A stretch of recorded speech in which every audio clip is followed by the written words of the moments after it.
టమాటా ముక్కలు వేసుకొని తర్వాత కొబ్బరి ముక్కలు కూడా వేసుకోవాలి.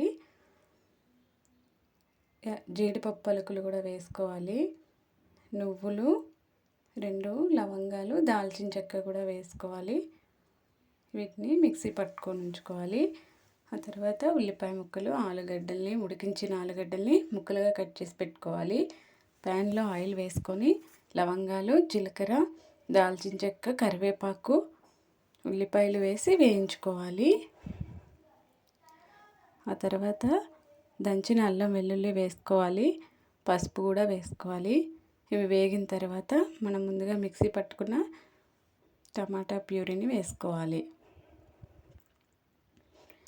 ఈ విధంగా 5 మినిట్స్ ఉడికించుకోవాలి.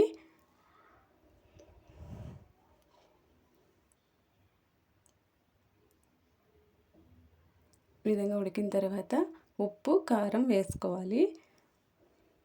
అలాగే జీలకర్ర, ధనియాల పొడి కూడా వేసుకోవాలి.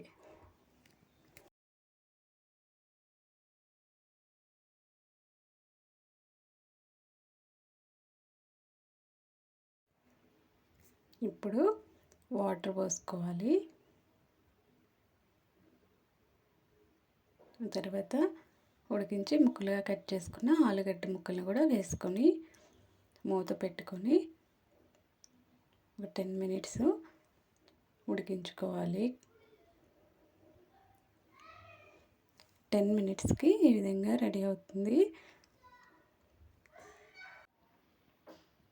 ఇప్పుడు కసూరి మేతి వేసుకొని కలుపుకోవాలి. తర్వాత కరివేపాకు కూడా వేసుకొని మూత పెట్టుకొని 5 మినిట్స్ ఉడికించుకుంటే సరిపోతుంది. అంతే అండి, ఆలు కుర్మా తయారవుతుంది.